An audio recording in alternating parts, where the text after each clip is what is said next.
नमस्कार, आप देख रहे हैं आवाज भारत। मैं अजीत उपाध्याय। ऐसा एक मामला जो कि कल पूर्व में हमने वो वीडियो अपने चैनल के माध्यम से चलाया था, जो कि आप लोगों ने शायद देखा था। ये एक प्रेम प्रसंग का मामला है जो कि सिवान जिला के नौतन प्रखंड का सामने आया था, जिसमें किस तरह से एक औरत के साथ बदतमीजी एवं मारपीट तमाम चीजें की जा रही थी। औरत जो है मुस्लिम धर्म से थी, लेकिन 2 साल पहले शादी करके हिंदू धर्म के रीति रिवाज के अनुसार शादी करके हिंदू धर्म अपना ली, और जो भी व्यवसाय एवं समस्याएं जो भी आज के समय में उभर के आई है, वो तमाम जानकारी लेने के लिए आज साफ तौर पे हमारे साथ शमा परवीन उर्फ सानिया जो है हमारे साथ मौजूद है, और हम बात करेंगे समझने की एवं तमाम लोग जानने की भी कोशिश करेंगे कि आखिर स्थितियां ऐसे कैसे पैदा हो जाती है कि प्रेम विवाह किया जाता है, लेकिन भविष्य में वो प्रेम विवाह सक्सेस नहीं हो पाता, सफल नहीं हो पाता, और लड़ाई झगड़ा मारपीट तमाम चीजें जो है उत्पन्न हो जाती है। आप बताइए क्या समस्या, किन समस्या को लेकर के, क्योंकि आपका वीडियो बड़ी तेजी से वायरल हो रहा है, जो कि कल हमने भी चलाया था उस वीडियो को, तमाम लोगों ने देखा भी, तो सवालें भी उठ रही है। तो क्या समस्या आ गई कि प्रेम विवाह किया गया, प्रेम विवाह के बाद आज इस तरह की समस्या हो गई कि आपको मारपीट तमाम चीजें की जाती है? मेरी शादी 2020 को चंदन कुमार के साथ, जो नौतन थाना के रहने वाले हैं, उनके साथ हुई, और मैं खाना दुर्गा मंदिर में हिंदू रीति रिवाज के अनुसार मेरी शादी हुई। शादी के बाद मैं अपने ससुराल चली गई। अच्छे से पूछे, मेरे सास ससुर हस्बैंड जेठानी जेठ सब लोग रखते थे।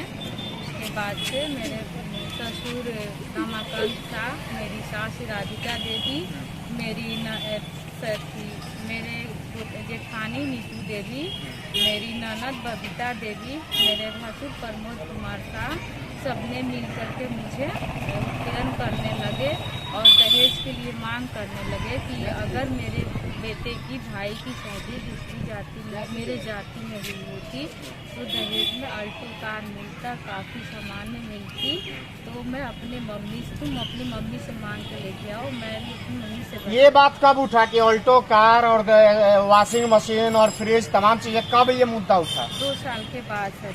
2 साल यानी 2020 में आपकी शादी हुई थी। 2020 के बाद कभी शादी होने के बाद कभी 20 में शादी हुई थी ना? 22 तो अभी चल रहा है, शादी आपकी 20 में हुई थी, तो 20 में शादी हुई थी, तो शादी के दरमियान या शादी करके आने के बाद इस तरह का मांग सास ससुर तमाम लोगों ने नहीं किया था? नहीं।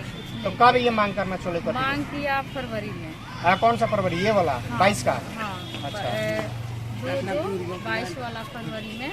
और उसके बाद से मेरी मम्मी असक्षम हुई देने में, तो मुझे मारपीट करके सबने भगा दिया घर से, बोला कि नहीं रखेंगे। उसके बावजूद भी मेरे पति, मैं अपने मायके चली आई, उसके बावजूद भी मेरे पति मेरे साथ थे, हर जगह मतलब बात करना, आना जाना, मेरे घर आते थे, बोले कि तुम टेंशन मत लो, घर वाले साथ नहीं दे रहे। तो क्या हुआ, मैं तुम्हारे साथ ही 13 तारीख तक, इसी पहले, आज 25 है ना, इसके पहले 13 तारीख तक मेरे पति मेरे से बात किए हैं, और अटैचमेंट में भी थे मेरे पति, साथ में थे, बोले कि तुम सिवान तुमको रूम लेके रख देंगे, फिर सब ठीक हो जाएगा, तो फिर हम घर लेके चले आएंगे, अभी थोड़ा सा गुस्से में रहने दो। इसके बीच में जब हम उसको घर से निकाला था लो, तो मैंने केस किया था न्यायालय में, क्या है दहेज उत्पीड़न का। तो मेरे ससुराल वाले को पता चला, तो उन लोगों ने बोला कि तुम केस उठा लो, नहीं तुमको जान से मार देंगे। बीते 22 तारीख को मैं सिवान आई थी और मैं जा रही थी, तो मेरे पति ने बीच चौराहे पे बदली मोड़, हसुआ बदली मोड़ पे मुझे बाल पकड़ के, मेरी सास राधिका देवी, मेरे ससुर रमाकांत शाह और मेरे पति चंदन कुमार साहब, सबने मिलकर के, अज्ञात लोग 20 से ऊपर थे, जिन मेरे पति के फ्रेंड थे, सबने मिलकर के मुझे कपड़ा वपड़ा सब खोल दिए थे, साड़ी पहनी थी, सब बहुत मारे मुझे। और मैं उसके बाद से थाने में गई, महिला थाना, कंप्लेन कोई नहीं लिखा, जो कि वीडियो वायरल हो चुका है, और बोले कि सारी वीडियो नहीं, वीडियो तो चल रहा है, लेकिन 13 तारीख तक आपके पति आपके साथ थे, लेकिन 13 के बाद ऐसी क्या समस्या हो गई मात्र 1 हफ्ता के अंदर कि आपके पति भी आपका साथ छोड़ दिए? वो सब मेरे भसुर है प्रमोद कुमार साहब, वो मेरे पति पे दबाव बना रहे हैं कि किसी भी हालत में वो दूसरी जाति की लड़की है, हमारे घर में नहीं आना चाहिए, अगर वो आएगी तो तुम्हें घर से बेघर कर देंगे। आपका जो मायका है, वो मायके से ससुराल कितने किलोमीटर की दूरी पे है? 1 किलोमीटर लगभग। कितना? 1 किलोमीटर की 1 किलोमीटर। और उसी दरमियान आप लोग का लव मैरिज हो चुका था? जी प्रेम मतलब प्रसंग जो भी होता है हो चुका था? जी। पहले प्रेम प्रसंग से पहले आप लोग रिलेशन में रहे थे? जी रहे थे। कोई बाल बच्चा आपका 2 साल के अंदर? नहीं, कोई बाल बच्चा नहीं। तो ऐसे क्या समस्या आ गई? सवाल ये बनता है कि 2 साल बाद दहेज मांगना शुरू हुआ। 2 साल बाद बीते 8 दिन पहले तक पति सपोर्ट में थे, लेकिन 8 दिन बाद पति साथ छोड़ देते हैं और महिला को बादली मोड़, जैसा कि इनका आरोप है कि बादली मोड़ पे हमारे साथ कहीं ना कहीं मार पीट की जाती है, हमारे साथ मतलब उस तरह की हरकतें की जाती है जो कि साफ तौर पे एक औरत के साथ नहीं होनी चाहिए। लेकिन कहीं ना कहीं वो पक्ष भी जानना बेहद जरूरी है जिस पक्ष पे ये आरोप लगा रही हैं कि वो शाह परिवार है, यानी कि गौड़ जाति से आने वाला परिवार है और ये मुसलमान से आने वाली है। तो दो सवाल ये है कि जब शादी की तो उस समय ये कहाँ थे। लेकिन एक चीज ये भी बनता है कि अगर आप धर्म चेंज करते हैं तो सरकार के अनुसार आपको मुआवजा राशि दी जाती है। वो राशि आपको मिली? नहीं सर, कोई राशि नहीं। आवेदन आपने डाला? नहीं, कोई राशि। क्यों नहीं? वो मेरे पति सब करवाए थे, सब वही करते थे, मुझे कहीं आने जाने नहीं। तो इस जब आपने शादी की तो ऐसा आपको नहीं लगा कि आने वाले समय में ये हमारे साथ रिलेशन तोड़ सकते हैं? नहीं, हमको यकीन नहीं था। अभी 13 तारीख तक तो मेरे साथ था, मुझे कभी यकीन नहीं है कि मुझे कभी छोड़ के जा सकता है। कभी मैं ऐसा नहीं सोची, मेरा साथ दिया है। जब शादी करके आप गई तो उस समय व्यवहार कैसे करते थे सास ससुर तमाम लोग? सब लोग अच्छे से रहते थे, अपने मायके भी रहते थे, उनके घर भी रहते थे, कोई मेरे साथ गलत व्यवहार नहीं करते। मतलब उस समय तक कोई गलत व्यवहार नहीं है, व्यवहार जो है अब शुरू हुआ है। हाँ, तो कारण क्या मतलब है? कारण वही निकल के आ रहा है, दहेज। हाँ, दूसरी शादी वो अपने जाति में करना चाहता है। अगर दहेज मिल जाए तो फिर आपको रख लेंगे? दहेज मिल जाए तो रख लेंगे। आगे का आपका क्या स्टेप है? अगर सपोज दैट नहीं रहते, आप दहेज देने में सक्षम है या नहीं है? नहीं सर, हम दहेज देने में सक्षम नहीं है। तो सक्षम नहीं है, अगर आगे इस तरह समस्या आती है तो फिर क्या मतलब आपका अगला कदम क्या होगा? मैं इंसाफ के लिए जाऊंगी और मैं अपने पति के साथ रहना चाहती हूँ। ये सरकार जो है, यानी तो केंद्र में हो या राज्य में हो, महिला सपोर्ट की बात कर देते हैं। यहाँ पे महिला लोग भी खड़ी हैं, कहीं ना कहीं वो चीजें सुन रही हैं, जानने के लिए लोग कोशिश कर रही हैं। तो ये जो सरकार है बताती है लड़की पढ़ाओ लड़की बढ़ाओ, लेकिन आज एक औरत के साथ अन्याय होता है, गलत होता है, तो प्रशासन की तरफ से कहीं ना कहीं व्यवस्थाएं करके और इस औरत को जहाँ पे इसकी शादी हुई है वहाँ पे इसको रखने का काम करना चाहिए। क्योंकि आए दिन इस तरह की घटनाएं सामने आती है, प्रेम प्रसंग लोग कर लेते हैं, समझ में नहीं आता उस समय, लेकिन जब इस तरह घटनाएं आती है तो आज इनको समझ में आ रहा होगा कि हमने प्रेम क्यों किया। इस तरह की समझ दिमाग में बातें आती है कि प्रेम क्यों किए।